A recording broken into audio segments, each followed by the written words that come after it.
अस्सलाम वालेकुम। अल्लाह से दुआ है कि हर मोमिन मुसलमानों को अपने हिफ्ज़ व अमान में रखें। Welcome back another vlog. तो उम्मीद है कि आप लोग सब खैरियत से होंगे। मैं भी बिल्कुल खैरियत से हूँ।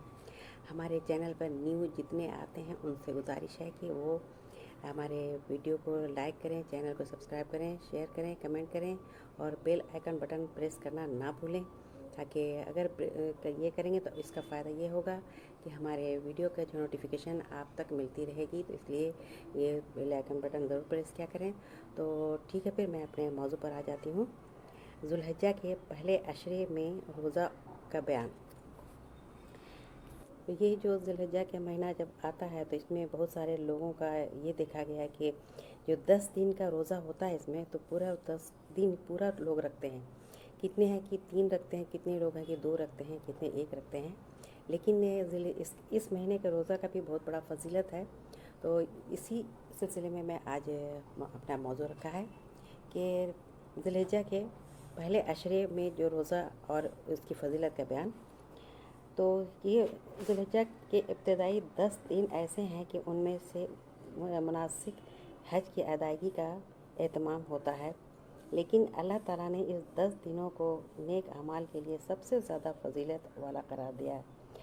उन लोगों के लिए भी नेकियां कमाने के रास्ते जो है रखा है जो हज की सआदत से महरूम हैं और वो अपने मुकाम पर रहकर उन अयाम में नफली रोज़ों और दीगर इबादत के ज़रिए से ज़्यादा अजर सवाब हासिल कर सकते हैं। तो ये बहुत बड़ी फजीलत है इसमें, इसलिए ये वाला रोज़ा ज़रूर रखना चाहिए। हमारी जो है जेठानी की बेटी है वो हमेशा पूरा 10 दिन का रोज़ा पूरा रखती है। जो उन लोगों को देखा कि वह पूरा घर भर बच्चे, शौहर, बीवी, सारे लोग जो है पूरा 10 दिन का रोज़ा पूरा जैसे रमज़ान में रखते हैं लोग, उस तरह का ये लोग भी एहतमाम करते हैं कि पूरा 10 दिन का रोज़ा सहरी करते हैं, अफ्तार करते हैं, सब इस तरह से इन लोग करते हैं जिस तरह से रमज़ान के रोज़े में किया जाता था एहतमाम। तो इस तरह से इस 10 दिनों के रोज़े में भी जो उन लोगों ने का देखा है कि बहुत एहतमाम करते थे वो लोग। तो यही तो है कि घर में जो है कोशिश यही करना चाहिए कि इन घर से ही माहौल बनाना चाहिए। इस तरह का दीनी तालीम के लिए घर से ही माहौल बनता है। और जो हम लोग दिखाएंगे करके घर में अपने के हम लोग किस तरह से रोज़ा रखते हैं, किस तरह से नमाज़ पढ़ते हैं, किस तरह से इबादत करते हैं, तो ये हमारा देखा हुआ बच्चे भी करेंगे और फिर पूरी ज़िंदगी उसी को फॉलो करेंगे कि जो हमारे वालिदैन ने किया है। अगर अच्छा करके दिखाएंगे तो फिर वही फॉलो करेंगे। तो ये एक यहाँ पर हदीस की बात रखना चाहती हूँ कि हज़रत अबू क़तादा रज़ी अल्लाह अन्हु बयान फरमाते हैं कि रसूलुल्लाह सल्लल्लाहु अलैहि वसल्लम ने अरफा के रोज़े की बाबत सवाल किया गया कि आपने फरमाया कि वो गुज़िश्ता और आइंदा साल के गुनाहों का कुफ़ारा बन जाता है। तो ज़ुल्हिज्जा के उसको जो ज़ुल्हिज्जा के जो 9 दिन होता है उसको यौम अरफा कहा जाता है। इस दिन हज्जाज कराम अरफात में वक़ूफ़ करते हैं और जो हज का इंतहाई अहम रुकन है उसके बग़ैर हज मुकम्मल नहीं होता।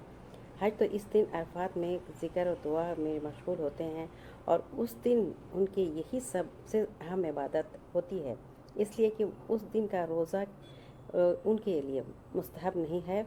लेकिन गैर हाजियों के लिए उस दिन के रोज़े की ये फजीलत है कि ये 2 सालों के सगीरा गुनाहों का कफ़ारा बन जाता है जिनका ताल्लुक़ हुकूकुल्लाह से होता है या फिर रफ़ा दरजात का बास साबित होता है। हज़रत इब्न अब्बास रज़ी अल्लाह अन्हु से रवायत है कि रसूलुल्लाह सल्लल्लाहु अलैहि वसल्लम ने आशूरा के दिन का रोज़ा रखा, उस दिन का रोज़ा रखने का हुक्म भी फरमाया है।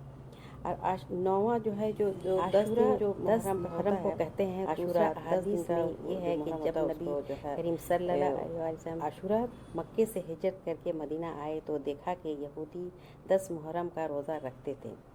आपने उनसे पूछा कि तुम इस दिन रोज़ा क्यों रखते हो, तो उन्होंने कहा कि उस दिन अल्लाह ताला ने हज़रत मूसा अलैहिस्सलाम को फ़िरौन से निजात अता फरमाई थी, उस खुशी में हम रोज़ा रखते हैं। तो आपने फरमाया कि मूसा अलैहिस्सलाम की इस खुशी में हम तुमसे ज़्यादा रोज़ा रखने के हकदार हैं।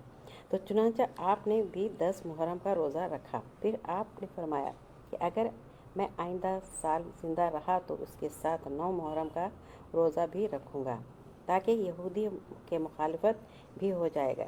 اور بلکہ ایک اور روایت میں آپ نے حکم فرمایا ہے کہ عاشورہ کا روزہ رکھنے سے یہودی کی مخالفت بھی کرو اور اس کے ساتھ ایک دن قبل یا بعد کا روزہ بھی رکھو۔ یہ یعنی حضور صلی اللہ علیہ وسلم نے اس کے بارے میں ذکر کیا ہے۔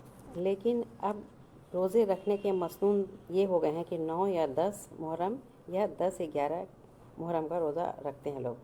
تو 10 تاریخ یا 9 تاریخ کا ہی اس پر سنت لوگ رہتے ہیں اور اسی پر عمل کر رہے ہیں لوگ، لیکن اپنی طرف سے گڑھی ہوئی بہت سی بدعات پر نہایت سختی سے عمل کرتے ہیں یا پھر ماتم وغیرہ میں محفلوں میں اس میں شریک ہوتے ہیں، جو کہ بالکل بدعت ہے۔ جو اس طرح سے ماتم میں شریک بھی نہیں ہونا چاہیے، جن کو اگر پتہ ہے بات تو حدیث کی بات اگر پتہ ہے تو اس کو شامل نہیں ہونا چاہیے۔ اور حضرت عباس بن رضی اللہ عنہ سے روایت ہے کہ رسول اللہ صلی اللہ علیہ وسلم نے فرمایا کہ اگر میں آئندہ سال تک زندہ رہا تو 9 محرم کا روزہ بھی ضرور رکھوں گا۔ اور بعض لوگ اس کا مفہوم یہ بیان کرتے ہیں کہ میں صرف 9 محرم کا روزہ رکھوں گا، لیکن دوسری روایت میں یہ ہے کہ مفہوم صحیح نہیں ہے۔ آپ نے یہودی کی مخالفت کے اختیار کرنے کے لیے 10 محرم کے روزے کے ساتھ ایک اور روزہ رکھنے کا عزم فرمایا اور اس کا حکم بھی دیا، جیسا کہ مسند احمد کی روایت ہے کہ ہم نے بیان کی ہے کہ اس لیے کہ اس کا وہی مفہوم صحیح ہے جو ہم نے ترجمے میں اختیار کیا ہے۔